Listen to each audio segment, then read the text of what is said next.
Hello again, this is Dr. Paul. As we continue on this interesting journey we call life, with its triumphs and difficulties, it may be a good time to reflect on who we really are, who we are becoming, and where we are truly headed, and how we can honestly define successes in our lives. The question that shadows us, there are questions that reside in the very marrow of our lives. Questions that sometimes seem to have preceded even our birth, whispered into our ears even before our arrival on this earth. Deep, profound, reaching to the core of our being and personal trajectory through life, propelling us toward our intention and the most meaningful fulfillment of our life goals and successes. As we continue to measure and consider where we are on this creative path through life, we must ask ourselves where we are and how far we still need to go. Have we arrived at our successful destination, or is it actually a process of becoming? Is it, as Ralph Waldo Emerson stated, success is a journey, not a destination? Ultimately, we need to ask ourselves, what does it truly mean to succeed? This is a quiet question, but never a gentle one. It may prod us while we are awake. It may escort us while we are asleep. It may take many different shapes depending upon who is doing the questioning. For some, it may be a ladder. For others, a mirror. And still others, a wilderness they're afraid to enter. And yet the question persists, not because the world demands the answer, but because our soul does. Does the voyage of discovery begin with the moral compass of our values? Albert Einstein once said, "Try not to become a man of success, but rather try to become a man of value." The inheritance. From childhood, we inherit our first definitions of success. One that is polished, bright, and universally applauded. Success, we are told, is accomplishment, achievement, advancement. It is the reaching of predetermined milestones, a report card, a trophy, a job title, a salary, a house with enough square footage to convince others that we've made it. This version of success is so completely rehearsed and publicly endorsed that we rarely examine its interior. We accept it in the way we accept traffic lights, common, expected, and unchallenged. But inherited meanings rarely satisfy the hunger of a mature soul, a crack in the definition. There comes a quiet moment, sometimes even in the aftermath of a victory, when the inherited definition begins to crack. The songwriter, poet, and novelist Leonard Cohen once concluded, "There's a crack in everything. That's how the light gets in." Perhaps it happens in the solitude, following a promotion, when we realize the new title contains no lasting nourishment for our soul. Perhaps it happens through loss, the kind that shatters every external measure and goal, and leaves only the fragile self behind in the ashes. In these moments, once again, the question arises, uninvited, yet unavoidable. But am I truly successful? The outer and the inner life. We live two lives, one that is witnessed by the world, and one that is only we inherit or inhabit. Our outer life is visible, quantifiable, graphable on spreadsheets, and applauded in annual reviews. The inner life is vast and quiet, a private seascape of desires, fears, longings, beliefs, and a moral compass that spins or steadies depending upon how closely we listen to our inner voice. On the other hand, success in our outer life is loud and celebrated. Success in the inner life is silent and self-evident. To confuse one with the other is to mistake applause for fulfillment. The fragility of applause. Applause is a fragile currency. It evaporates the moment the crowd disperses. the moment a news story captures their attention.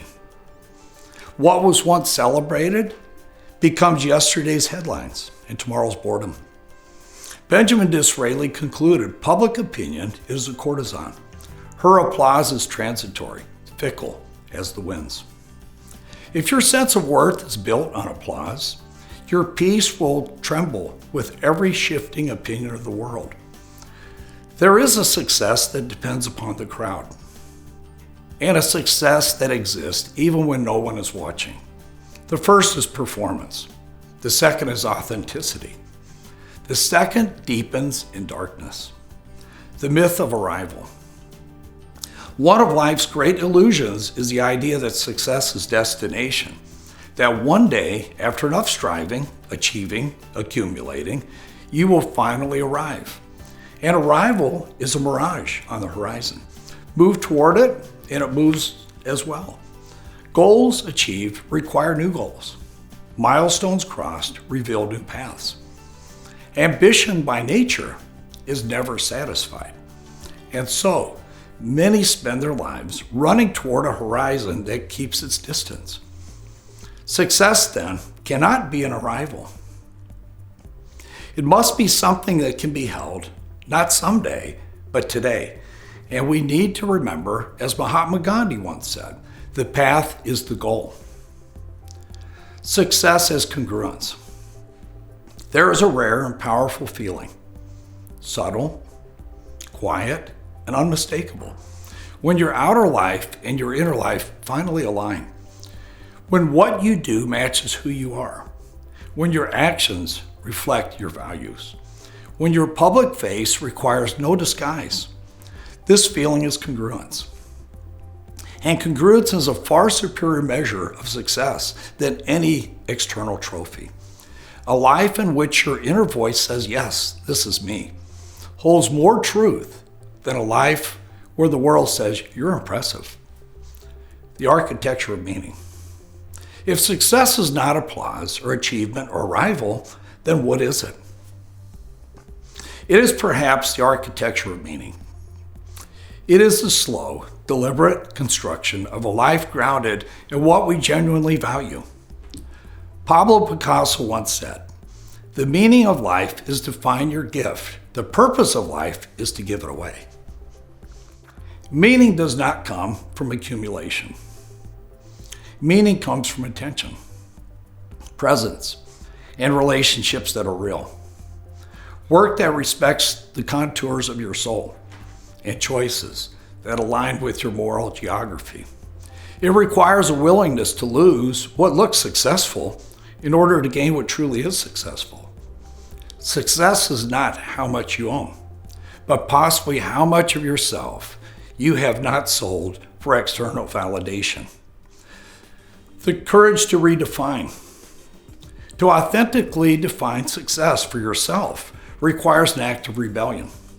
It is a refusal to inherit the prescribed script handed down by family, culture, and society. It requires the courage to say, perhaps the world's metrics are not my metrics. Perhaps I prefer depth over performance and display. Perhaps I do not need to impress, only to live truthfully and authentically. This is not an easy path. Those who redefine success are often misunderstood by those who have not attempted or even imagined it. Yet the freedom that follows is profound. And we should never forget, as Albert Einstein once stated, great spirits have always encountered violent opposition from mediocre minds. The quiet forms of success. There are forms of success that never receive the applause, yet shape the soul in profound and decisive ways. To forgive when you could easily resent.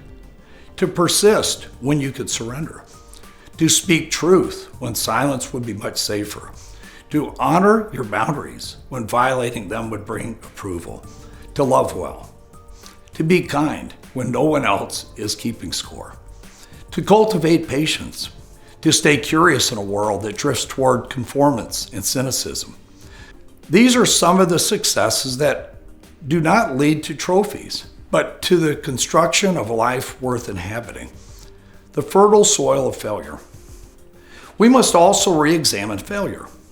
For many, failure is the enemy of success.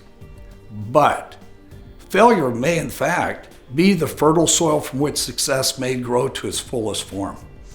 Former U.S. Senator Robert F. Kennedy stated, "Only those who dare to fail greatly can ever achieve greatly."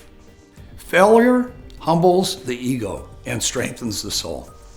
It removes illusions, reveals the blind spots, and refines our character in ways comfort never could. Often the most authentically successful people in the deepest human sense are those who have failed and then learned to find meaning from the scattered pieces of their heart and life. Success without wisdom is fragile. Failure pursued with honesty can become the truest form of wisdom. Joy is a compass. Joy is not the same as pleasure. Joy is a flame. Pleasure distracts, while joy aligns. Pleasure fades, but joy resonates. Pay attention to what gives you joy, not excitement, not approval, but joy which feels like the tuning fork of your soul. That kind of joy is your compass. It points toward the life that is authentically yours to live. Success may actually be, in fact, nothing more than faithfully following that compass. The relationships that define us. There is no definition of success that can ignore the importance of personal relationships. Whom we love and how we love shapes the meaning of your life more profoundly than any achievement ever could. A great Christian leader, David O. McKay, once said, "No other success can compensate for failure in the home." A career can collapse, a reputation may shift, assets can evaporate, but the love you give, its sincerity, its presence, its constancy, is one of the few permanent imprints you may leave upon the world. If success does not include love, it may be way too small and miss the mark entirely. The self you can respect at the end of a very long day, when the crowd has gone and the demands of the world grow quiet, you are left with only one companion, yourself. Possibly the truest measure of success may simply be whether you can sit with yourself in honesty and peace without needing to escape your own reflection, and to respect yourself enough to walk away from anything that no longer serves you, grows you, or makes you happy. That's by Robert II.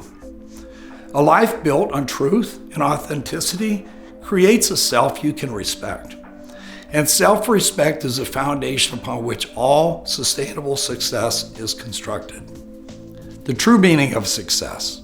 So after all the questioning, all of the unraveling, all of the shedding of inherited definitions, we may return full circle to the beginning, not to the child who wanted to impress the world, but to the soul who wants to live truthfully and authentically. Success is not an achievement. It is a way of being. It is integrity in action. It is alignment between inner truth and the outer life and persona. It is presence, meaning, purpose, love, and joy woven patiently into the fabric of our ordinary days. Ralph Waldo Emerson once said, "What lies behind us and what lies before us are tiny matters compared to what lies within us."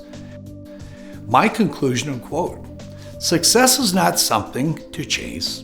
It is a process of becoming. When you live this truth, the question that once shadowed your life finally finds its answer, not in the applause of others, but in the quiet, steady rhythm of a life of peace that feels like your own." Paul Suzik, PhD. This video on success will be followed by a couple more discussing the practical aspects of implementing a true meaning of success, which is truly meaningful and authentic to you. Once again, I appreciate your watching my videos and would appreciate if you would please subscribe to my video channel so they can eventually reach a larger audience. Thank you. This is Dr. Paul.